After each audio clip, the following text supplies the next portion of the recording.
बिस्मिल्लाहिर्रहमानिर्रहीम। मैं मोहम्मद सलमान, आप देख रहे हैं मेरा channel master coaching centre. Physics first year की न्यूमेरिकल रिवीजन सीरीज़ की वीडियो है। आज जो न्यूमेरिकल का रिवीजन है वो है चैप्टर नंबर 10 का। तो मेरे चैनल को सब्सक्राइब करें। एजुकेशन अपडेट नोट्स पीडीएफ के अंदर हार्ड कॉपी में अवेलेबल करने के लिए आप मेरे व्हाट्सएप नंबर पर मुझसे कॉन्टेक्ट कर सकते हैं। सही नंबर वीडियो की डिस्क्रिप्शन में वीडियो के साथ चल रहा है। तो सबसे पहले कोई भी न्यूमेरिकल चैप्टर करने के लिए न्यूमेरिकल समरी पता होगी तो बहुत इजीली सॉल्व हो जाएगा, नहीं तो नहीं सॉल्व होगा या मुश्किल से सॉल्व होगा। सही है। तो जो फॉर्मूले इस चैप्टर में यूज़ होंगे, V is equal to I R resistance, P is equal to L A resistance, R1 R2 R3। ये दो फार्मूले आपको दिए हुए हैं। एक formula R1 plus R2 plus R3 दिया हुआ है। जब आपके पास सीरीज़ का जिक्र होगा आपने ये लगाना है, पैरेलल का जिक्र होगा तो ये रेजिस्टेंस में लगाना है। सही, कैपेसिटर से रिवर्स है। फिर एक करंट इनवर्ड और current outward is sum of current inward is equal to sum of current outward formula use होगा। एक फार्मूला आपके पास EMF1/EMF2 is equal to L1/L2 है। और यही फार्मूला एक रेजिस्टेंस फॉर्म में भी है, R1/R2 L1/L2 मीटर ब्रिज वाले सवाल में। डिस्क्रिप्शन लिख दिए, वोल्टेज V है, रेजिस्टेंस रेजिस्टिविटी। ये ना रेजिस्टिविटी का सिंबल जो सिमिलर है वो किससे है, डेंसिटी सिंबल भी यही है। तो ये याद रखना। सही है, रेजिस्टिविटी यहाँ पर। लेंथ, एरिया, करंट, ईएमएफ और लेंथ। ईएमएफ और वोल्टेज ऑलमोस्ट सेम ही है। सिर्फ ये कि बैटरी से जो इमिट होता है वो ईएमएफ में हम लेते हैं और पोटेंशियल डिफरेंस डायरेक्टली बैटरी से, मतलब बैटरी को जब हम पोटेंशियल डिफरेंस प्रोवाइड करते हैं तो वोल्टेज दे रहे होते, ईएमएफ दे रहे होते हैं। जब उससे ऑब्टेन कर रहे होते हैं वोल्टेज। तो ये चीज़ एक सोर्स का थोड़ा फ़र्क है, बाकी चीज़ें ऑलमोस्ट सेम है। न्यूमेरिकल इजी है वैसे इस चैप्टर के। क्वेश्चन नंबर 1, अगर मैं बात करूं, the storage battery of a car has an EMF 12 volt if the internal resistance of the battery is 0.5 ohms, what is the maximum current can be drawn from the battery? तो सबसे पहले data की heading आपको given है, EMF मतलब V given है 12 volt. फिर आपको बैटरी ओहम्स में होता है, रेजिस्टेंस रेजिस्टेंस गिवन है 0.5 ओहम्स।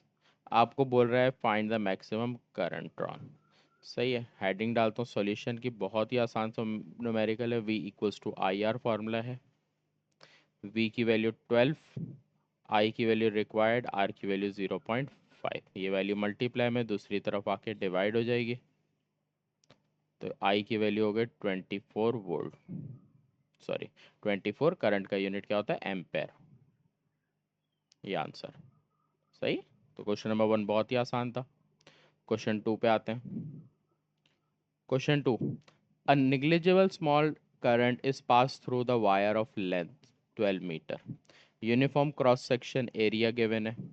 रेजिस्टेंस मेजर दे रहा है। What is the resistivity internal temperature? तो डेटा,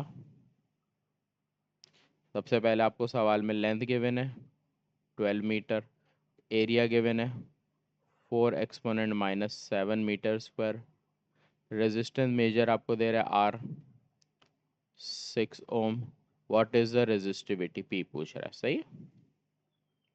अगर मैं फार्मूला देखूं, इनसे जो रिलेटेड फार्मूला है वो है R is equal to resistivity L divided by A.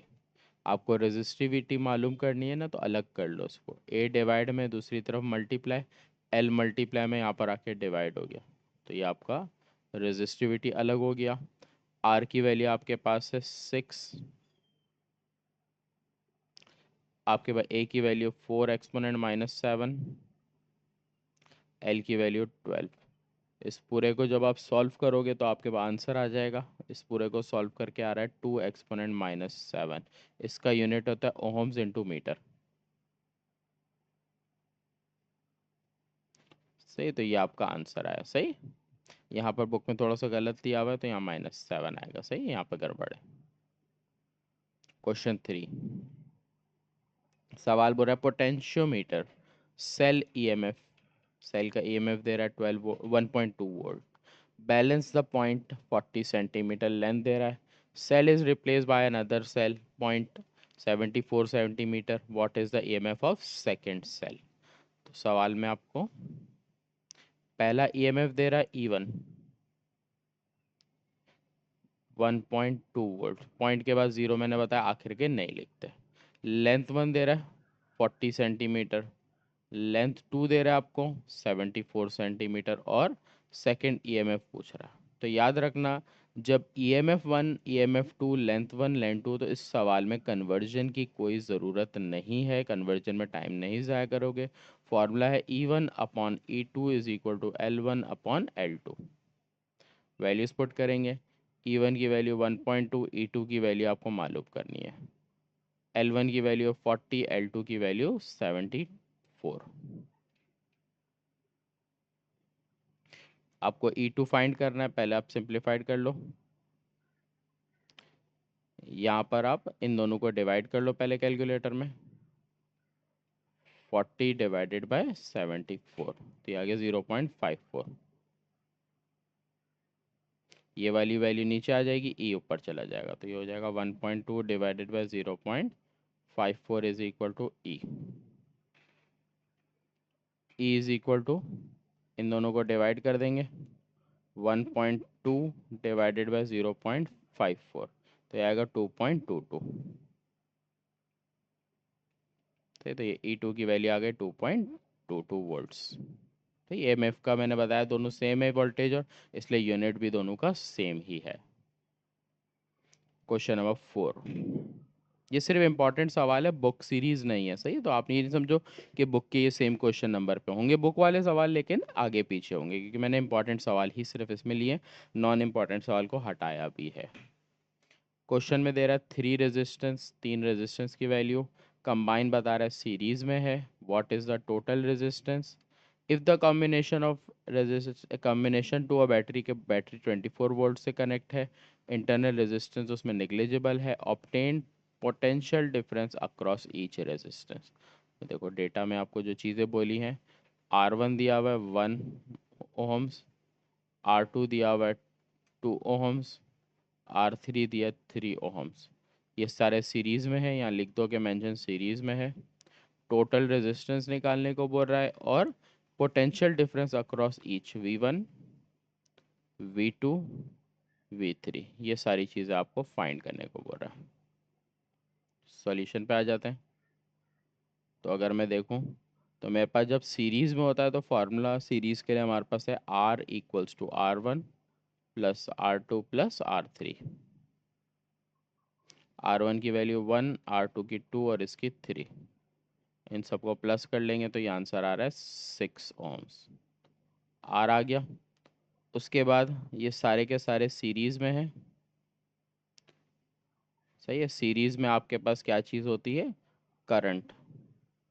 Current होता है सेम, इसका मतलब जो आई करंट होगा वो I1, वही I2 और वही I3 होगा। तो पहले आई करंट निकालूंगा तो सारी वैल्यूज़ का पता चल जाएगा। आई निकालने के लिए फार्मूला यूज़ करेंगे V इक्वल्स टू IR। आपके पास V की वैल्यू सवाल में दी हुई है 24, डेटा में मैं लिखना भूल गया। I की वैल्यू फाइंड करनी है, R की वैल्यू 6, 6 मल्टीप्लाई में यहाँ पर आके डिवाइड हो जाएगा, तो 6 4 ज़ा 24, 4 एम्पेयर करंट आ गया। इसका मतलब I1, I2, I3 सबकी वैल्यू क्या होगी, 6 होगी। सबके लिए देखो फार्मूला लगेगा, V1 is equal to I1 R1, V2 is equal to I2 R2, V3 is equal to I3 R3। ये फार्मूले सबके लिए लगेंगे। तो I1 की वैल्यू 4 है, R1 की वैल्यू 1 है, इसका मतलब V1 आ गया 4 वोल्ट। फिर V2 फाइंड करना है, तो I2 की वैल्यू भी वही होगी 4, R2 की वैल्यू 2, तो V2 की वैल्यू हो गई 4 2 ज़ा 8, 8 वोल्ट्स। फिर V3 निकालना है, I की वैल्यू आपके पास कितनी है 4, R3 की वैल्यू 3, 4 3 ज़ा 12 वोल्ट्स। तो 1 2 3 4 चीज़ें आपको पूछी थी, चारों के चार आंसर आपके आंसर आ गए। तो ये सवाल बिल्कुल सिंपल था, बस फॉर्मूला बाद में वापस यूज़ हुआ है। क्वेश्चन नंबर 5, जो इनवर्ड और आउटवर्ड वाला लिखवाया था ना, ये वही सवाल है। थोड़ा सा इसको आपको, ये देखो बड़ी डायग्राम करूँगा तो फ़ौरन अच्छे से समझ आएगा, छोटी सी डायग्राम में समझ नहीं आएगा। तो अगर आप इस डायग्राम को नोट करो, देखो एरो एक इन्वर्ट जा रहा है, ये एरो इन्वर्ट जा रहा है, ये एरो, तीन एरो इन्वर्ट जा रहे हैं, मैंने येलो से हाईलाइट किए, एक दो तीन, तीन एरो आउटवर्ड जा रहे हैं। तो यहाँ पर आपका बस जो फॉर्मूला था इनवर्ड आउटवर्ड का, तो इस सवाल में सॉल्यूशन डायरेक्टली हम शुरू कर देते हैं। Current inward equal to current outward. तो इनवर्ड में हमारे पास जो करंट है वो कौन कौन सा है, इसको ले लेते हैं। इनवर्ड करंट I1, I2 और I3। तो यहाँ पर हमारा हो जाएगा I1 plus I2 plus I3। फिर आउटवर्ड की बात करें तो आउटवर्ड को हम ले लेते हैं I4, I5, I6। तो I4 हो जाएगा प्लस I5 हो जाएगा और I6। सही है। तो ये हमारे पास वैल्यूज़ रखनी है, अब सिंप्लीफाइड करेंगे। तो देखो I1 की वैल्यू हमारे पास है 0.4, सॉरी I1 की वैल्यू 0.2, फिर मैं देखूंगा I2 की वैल्यू 0.6, I3 की वैल्यू 0.7, I4 की बात करूं तो 0.4, I5 की बात करूं तो 0.5, I6 की वैल्यू यहाँ पर एक इन्होंने ना थोड़ा सा लिखा है ऐसा है कि ये इसकी वैल्यू हो गई,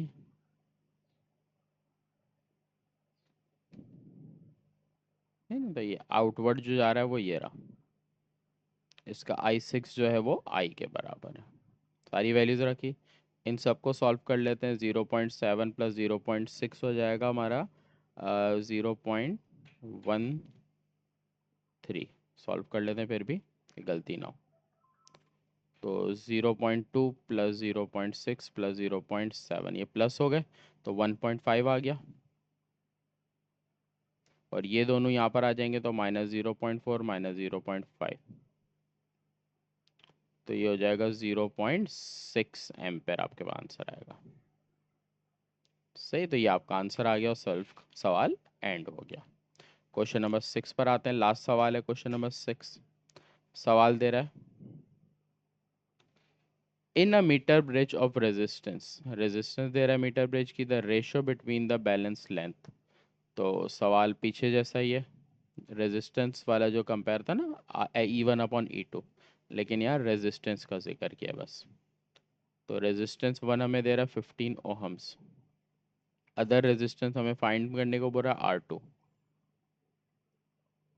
इस बार जो वैल्यू दे रहा है लेंथ की रेशो में दे रहा है, बता रहा है L1:L2 जो है वो 5:3 है। तो जो रेजिस्टेंस के साथ फॉर्मूला था वो था R1/R2 is equal to L1/L2। Values हमें पता है, R1 की वैल्यू 15, L1 की वैल्यू 5/3, L1/L2 की। R2 निकालना है तो क्रॉस मल्टीप्लाई करके भी सॉल्व कर सकता हूँ, तो 3 इधर चला जाएगा और R2 इधर। तो 15 multiply by 3 is equal to R2 multiply by 5, 5 divide में आ जाएगा,